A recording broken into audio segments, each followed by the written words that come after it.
This will ultimately be challenged in federal court, that executive order issued by Governor Abbott today. And this also comes as some Republicans are pressuring the governor to declare the surge and call it an invasion. The surge of illegal crossings at the southern border is showing no sign of slowing down. In May, according to the most recent numbers, U.S. Customs and Border Protection reported nearly 240,000 encounters, mostly in Texas, an all-time high. It's also caused Governor Abbott's supporters to pressure him to do more.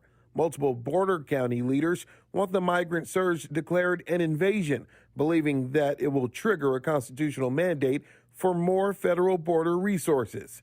Instead, Governor Abbott issued an executive order authorizing the Texas National Guard and state troopers to apprehend and return immigrants who illegally cross back to the ports of entry. What the governor is trying to do is the governor is trying to take them back to the port of entry, force them to make a legal entry. Brandon Judd is the president of the National Border Patrol Council and has appeared in political ads on behalf of Governor Abbott.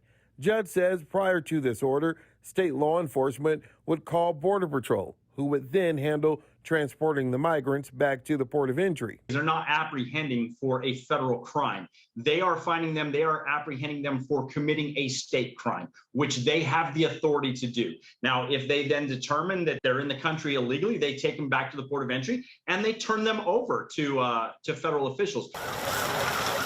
But what's missing from Thursday's announcement is any mention of Governor Abbott's mass arrests of border crossers for criminal trespass.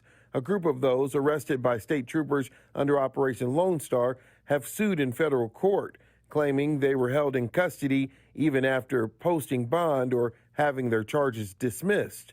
SMU law professor Ericcedillo says Thursday's executive order will also be challenged in federal court. Under Operation Lone Star, at the very least, he could assert that they were trespassing, and that's a state law, violative, so they could be detained and picked up.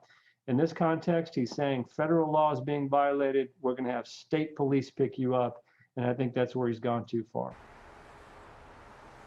Now, DPS troopers will be one of the main state law enforcement agencies doing this. We reached out to DPS and asked multiple questions. They only told us that they are following the governor's order and saying that they don't discuss basically their strategy tactics with the public.